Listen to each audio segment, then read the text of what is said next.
You know, I actually feel sorry for those on the political left who show up to protest these days, typically anti-Trump and pro-Sharia rant fests.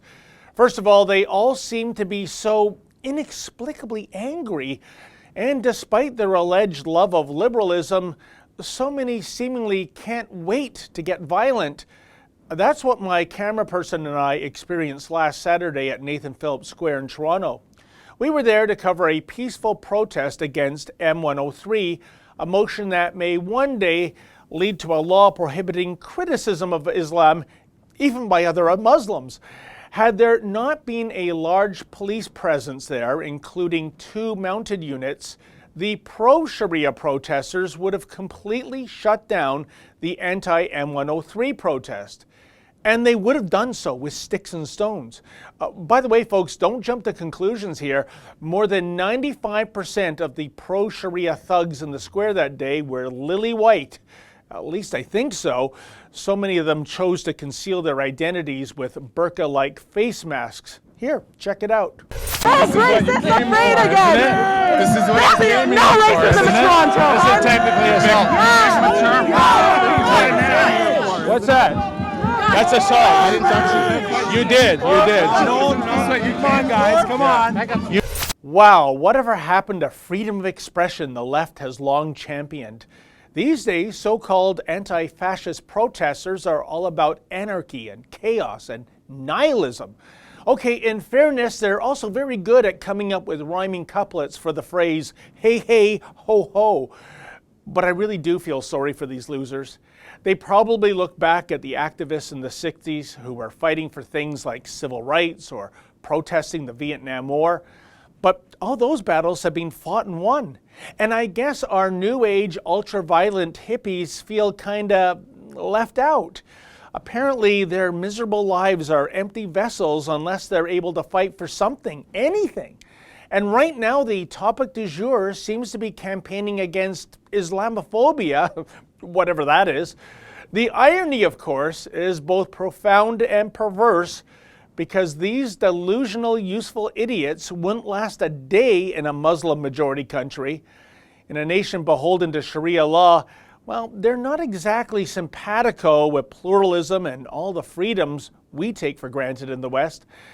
But this new and not so improved brand of liberalism seems to boil down to a solitary mission statement, which is this: we support freedom of expression and speech, unless your particular viewpoints conflict with what we believe in. And if that's the case, there shall be no civil debate. Rather, we shall shut you down by any means necessary. Another observation, these liberals seem to be obsessed with campaigning against garden variety fascism that doesn't actually exist in the West, yet they're seemingly okay with Islamofacism, which exists in much of the Muslim world. What's the deal here? Fascism is bad, but Islamofascism is okay because Islamofascism is a diverse form of fascism? And so it is that in Western democracies such as Canada, we actually have liberals promoting such odious constructs as Sharia law and apartheid, be it gender-segregated mini-mosques in public schools or gender-segregated swimming pools at publicly funded recreation centers, or, for that matter, even turning a blind eye and a deaf ear to imams chanting "Death to infidels" and "the filthy Jews." Welcome to the Twilight Zone, folks. The only thing missing is Rod Serling standing in the corner smoking a Marlboro as he narrates. Incidentally, liberals these days aren't very big on press freedom either, unless the press outlet is singing from their song sheet.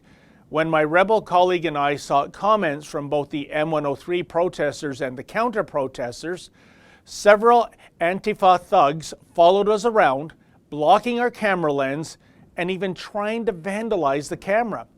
They also sabotaged consensual interviews, telling the interviewers not to speak with us because Rebel Media is a white supremacist organization. Silly me, I left my Grand Wizard hood at home that day. And we were roughed up too. I took a couple of elbows to the ribs and a couple of kicks to the shin. My female colleague, meanwhile, was pushed around by men who were 3 times her weight. Such brave social justice scumbags. Bottom line, the ultimate irony about the left today is that given their fascist-like tactics in shutting down free speech via intimidation and violence, they have become exactly what they once hated and what they once fought against. It makes you wonder what went wrong. For the Rebel.media, I'm David the Menzoid Menzies.